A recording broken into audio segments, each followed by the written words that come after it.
Septembre 2009.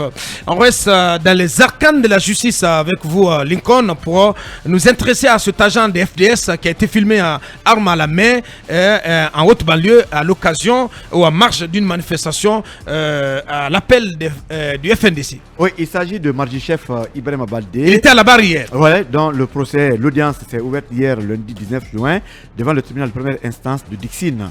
Abouakar, il est accusé de meurtre de 3 jeunes lors d'une manifestation du FNDC organisée le 20 octobre 2022. Ce jour, la vidéo a tourné en boucle sur les réseaux sociaux. Il a été aperçu avec un pistolet pratiquement en main. Alors, hier, le procès s'est ouvert. Ibrahim Baldé a eu la parole et on s'est mis... selon... Quand on l'a interrogé, c'est ce qu'il a dit. Moi, une question qui me frappe. Quand le procureur lui a demandé est-ce que vous étiez censé détenir une arme, c'est une question intéressante. Il a répondu. Et il a dit que son équipe a été réquisitionnée. Il a dit oui, parce que je devais assurer la protection de mon commandant. On était à Bambeto Magasin, la route qui descend vers Kakimbo. Oui, effectivement, sur les images, j'étais derrière une cour. Je me suis déplacé parce que j'ai vu le jeune manifestant avec une arme à feu. Il y avait d'autres personnes avec lui, mais c'est lui que j'ai repéré avec une arme. Tout le monde l'avait vu avec cette arme. Et un d'entre nous avait même dit arme. Est-ce que, et c'est en ce moment plutôt que le commandant a demandé à tout le monde de rester à l'abri. Lorsque j'ai tiré, j'étais à 40 ou 50 mètres de la personne qui détenait l'arme. Les tirs que j'ai faits ne pouvaient pas tuer quelqu'un. Lorsqu'on va pour couvrir une manifestation, on part avec des armes conventionnelles, insiste-t-il. Mon commandant d'équipe, le lieutenant Boubacar Keita, était au courant que je détenais une arme, mais il ne m'a pas dit de tirer. Abaka, cela le rend encore le maintien dans les manifestations. Ce n'est pas la première fois. On a toujours dit qu'il y a des armes dans les manifestations. Des images ont toujours prouvé que la plupart des agents sont armés. Rappelez-vous du cas Kali, le premier agent qui avait témoigné de la présence réelle des armes dans les manifestations était le commandant, le capitaine Kali à l'époque. Quand il a été interpellé à la barre, il avait dit que chaque unité sortait avec des armes et que les responsables étaient au courant.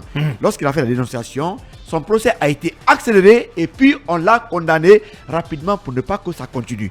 Mais après tout, Abakar, vous savez que dans toutes les manifestations, il y a eu des morts par balle. On le sait. Et chaque fois, on se demande qu'est-ce qui se passe. Et d'ailleurs, nous, les journalistes, en tant que sur le terrain, il arrive des moments où les images parviennent que des agents sont armés. Et ce Marji-chef prouve réellement que dans les manifestations, il y a des armes. Alors, même si c'est pour garder... Mais pas d'armes conventionnelles. Conventionnelles, mais ce pistolet, est-ce que c'est l'arme conventionnelle? Ce qu'il détient, est-ce que c'est l'arme conventionnelle?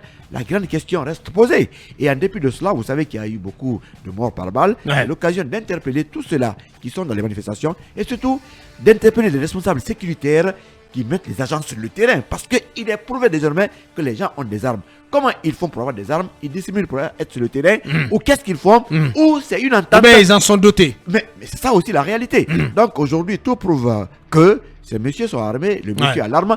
Mais moi, je ne suis pas en train de juger. Quand il dit qu'un manifestant était armé, donc il voulait le désarmer ainsi de suite, pour moi c'est juste un... Oui, mais il a quelle preuve? Est-ce qu'il est censé, c'est-à-dire avoir l'arme sur lui pendant les manifestations? Quelle preuve avait-il? Vous savez, il est facile de se défendre devant des situations comme ça, mais une fois de plus encore, il faut réglementer cette affaire de maintien d'ordre où les gens sont avec des armes conventionnelles, où ils sont avec des armes létales, mais je crois que quelque part, c'est dommage. C'est dommage. Allez-y, Basseko. L'une des innovations peut-être dans la conduite des équipes des agents de sécurité qui interviennent sur le terrain, c'est de les doter des caméras pour pouvoir filmer l'essentiel des images sur le terrain. Parce que quand il dit que il avait une arme, ça a été confirmé parce que les images ont circulé sur les réseaux sociaux. Mais quand il dit que celui qui était en face, c'était un manifestant qui était armé, sauf qu'il n'a pas la preuve matérielle, donc qu'il puisse apporter à la barre qu'il y avait un manifestant en face qui était armé, même si cela ne justifie pas le fait aujourd'hui vraiment qu'il soit se doter, en fait qu'il doit se doter d'une arme à feu. Donc moi je recommande au ministre de la Sécurité par exemple de voir comment les équipes qui sont sur le terrain puissent être dotés de caméras parce que ça permet d'identifier notamment un manifestant par exemple qui est armé, donc qui est violent, et donc après on a la possibilité d'aller vers ce manifestant pour l'interpeller. Ça c'est un deuxièmement. Quand il dit qu'il a porté cette arme parce qu'en réalité il devrait assurer la sécurité de son chef d'unité, je ne suis pas aussi d'accord avec lui. Je pense que s'il n'a pas reçu d'autorisation pour le port d'armes, c'est que individu non, mais au-delà du port d'armes, il insiste qu'il n'a pas tiré. Et même s'il n'a pas tiré, mais rien ne justifie. Mais pourquoi il vient il a tiré mais à 10 mètres. Oui, à 10 mètres. Il dit qu'il était à 40 ou 50 mètres. Et que l'arme qu'il détenait l'arme. Et que l'arme qu'il portait, mais que... Oui, je rectifie plutôt. Pas. Voilà. Il a dit, lorsque j'ai tiré, j'étais à 40 ou 50 mètres de la personne qui détenait l'arme. Et il précise que... il faut que ça soit à 10 mètres. Voilà, il dit qu'au-delà de 10 mètres, on ne peut pas... atteindre. On ne peut pas tuer. Voilà, on ne peut pas tuer. À partir d'1 kilomètre, la balle ne peut pas perforer plutôt les côtes d'une victime. Personne n'est mort lorsque j'ai tiré. C'est Facebook qui m'a mis dans ce problème. Sur les lieux, ce jour, il y avait la gendarmerie et la police. Moi, je suis de l'escadron à la mobile. Voilà, c'est Facebook qui lui a fait des problèmes. Ces explications ne tiennent pas, Aboubacar. Il ne peut pas nous dire ça. Il ne peut pas nous dire ces explications ne tiennent pas du tout. Dire que non, il faut qu'il soit situé en fait, il faut qu'une personne soit située à 10 mètres pour qu'il puisse atteindre les côtes de la personne. Ce sont des explications qui ne tiennent pas du tout.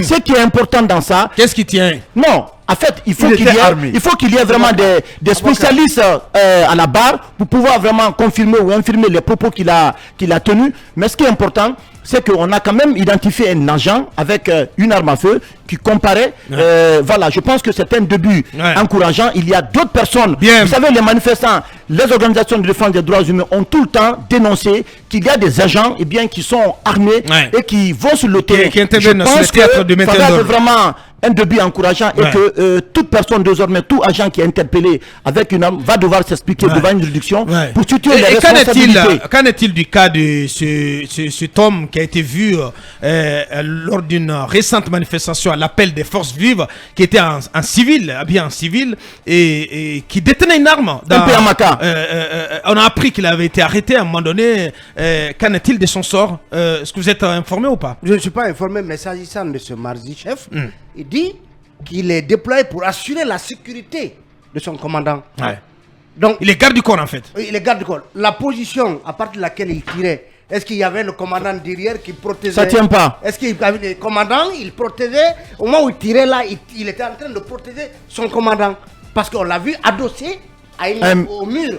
D'une concession, ça veut dire qu'il n'était pas en situation de sécurisation de son fameux commandant. Donc, et c'est là, et quand on nous dit qu'on ne peut pas, au-delà de 10 mètres, on ne peut pas tuer quelqu'un, moi je me pose bien des questions. Est-ce que ça a vérifié? Est-ce que parce que c'est un revolver, au-delà de 10 mètres, on ne peut pas tuer quelqu'un? C'est des questions à se poser. Toujours est-il que quelqu'un qui est déployé pour assurer la sécurité de son commandant et qui s'en va s'en prendre à un jeune qui, dit-il, était armé, moi je me pose bien des questions, c'est qu'il nous cache des choses et lui maudit Facebook, nous on bénit Facebook.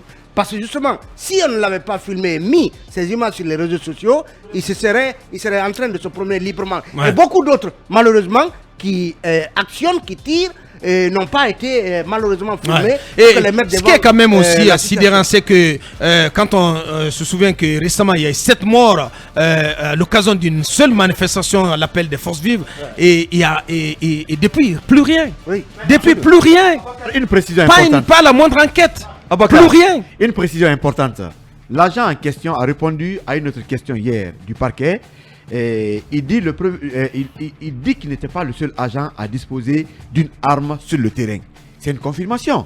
Donc cette confirmation est venue à plusieurs reprises, comme quoi les gens sont armés. Donc par rapport à la dernière manifestation, jusque-là, on n'entend rien. 7 morts, il n'y a pas d'enquête, rien n'a été annoncé, il n'y a pas d'autopsie, aucune volonté.